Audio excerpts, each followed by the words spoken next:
So guys, yung air access pin natin, ayun yung radar ko. So honest review natin to guys. Nagpalit ako ng pipe na TSMP, so maganda naman yung tunog. And then last a day na pumunta ako ng Bulacan, so pinakayas ko yung pulley ko, and then niremap ulit. So ang set pala nito sa gilid guys is yung center spring ko and clutch spring. Una kasi nilagay nila 2,000 yung clutch spring, tapos yung center spring ko naman is 1.5. So hindi ko siya nagustuhan nung una kasi sobra yung pag pinipiga mo siya guys, masyado siyang ma-RPM. So alam mo na, dito tayo sa subdivision, medyo kailanganin sa ganong RPM. And then siyempre sa takbuhan kasi hindi po siya na touch speed, so ita-touch speed ko siya mamaya guys. So tingnan natin kung ano yung resulta niya, kasi before siya nakayas,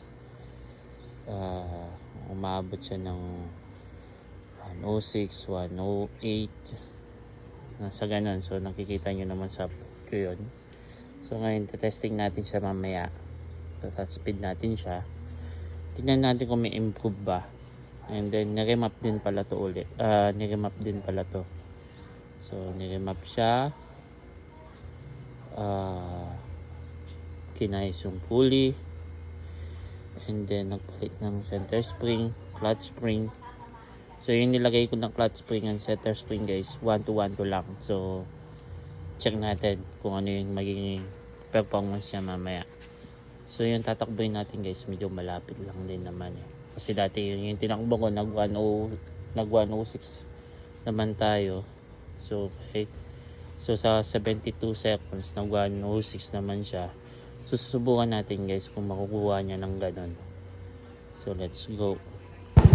So ito guys, testing natin. So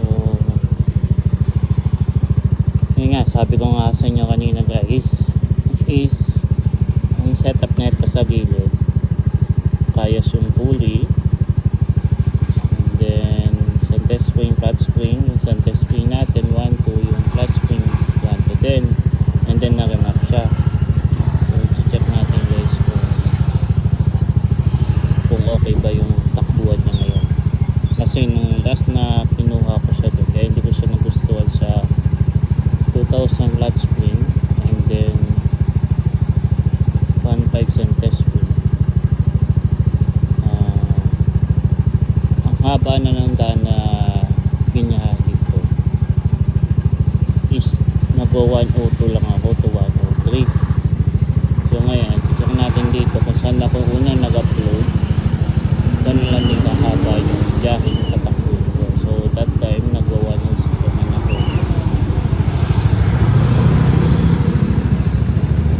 hindi pa siya nagalaw. So testing natin siya ngayon guys.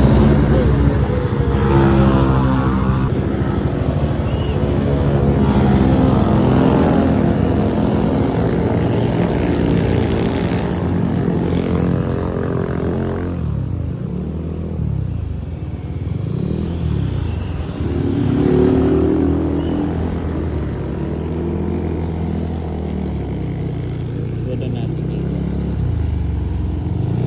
dadaanin muna natin yung mga dumadaan. Pag-uwi tayo dito. So ito testing natin yan guys, touring at saka sports mode. Simulan na natin.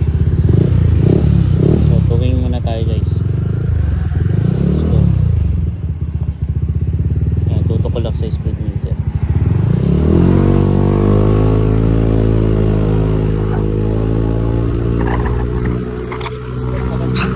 So ito guys, take note guys yung dinadaanan ko na to, halos same lang nung all stock ko, same lang nung haba ng daan.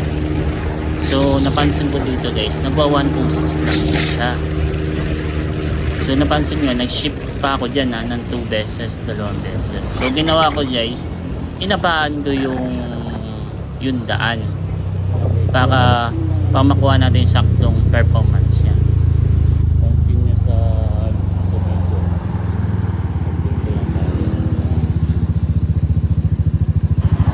so balik tayo ulit guys, na natin makukuha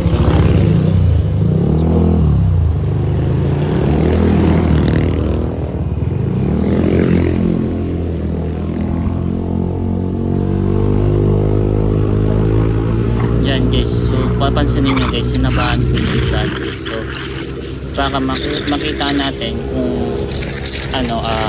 makita natin kung may iladagdag pa ba siya doon sa unang top speed ko, sa pangalawa.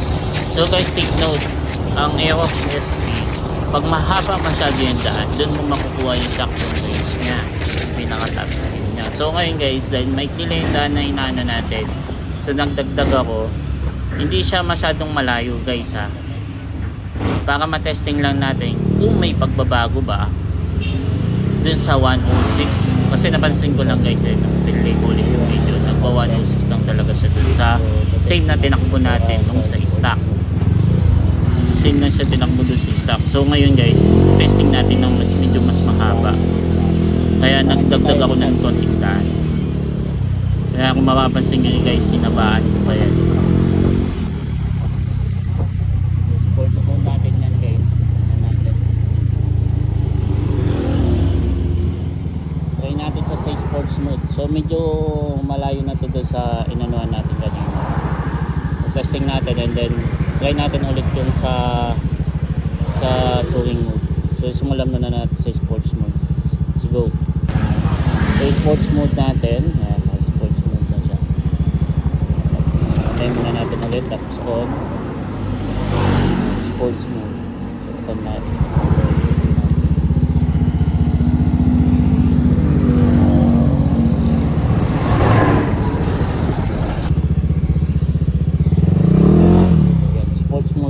Medyo mahaba itong daan kasi nag-adjust ako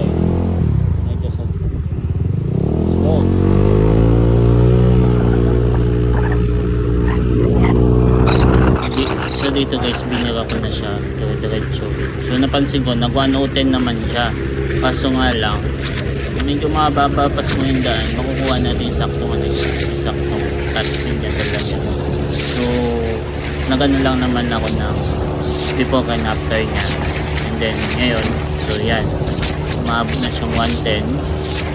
Yan, medyo mahaba yung pot yung daan, ibaan ko ng konti kumpara dun sa dati. So ang tanong ba dyan, may nadagdag ba sa performance o ano? Feeling ko guys meron naman, kaso nga lang hindi ko lang siya saktong makuha sa daan talaga. Same lang. So mas mahaba yun. So testingin na lang natin yung touring move pabalik doon guys. Isang touring move na lang yung testing na natin yung support. So balik na tayo din.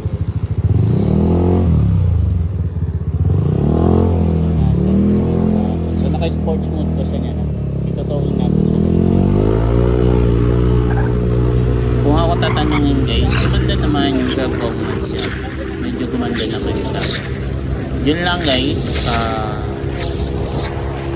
hindi kagaya ng unang try ko sa may Candaba, medyo mas mahaba yun guys ha. Almost 2 minutes ko yung binabiyahe ng diretso. So napansin ko lang siya last time is napa 102 lang taas speed ko. So kaya pagdating ko dito sa Pampanga, kasi galing kami Bulacan, so pagdating ko sa Pampanga, mga bukasan pinapalit ko yung center spring. Sabi ko kasi masyado siya ma-PM, baka hindi niya makuha yung tamang takbo talaga. So nagpalit ako ng 1-2-1-2. So enjoy nyo na lang yung panonood guys.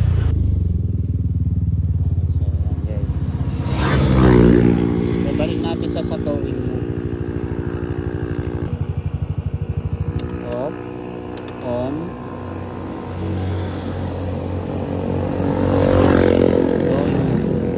same to ng haba nung sa sports mode na tinry ko kanina. So, subukan natin ulit. So, dire-diretso na tayong bira guys ha.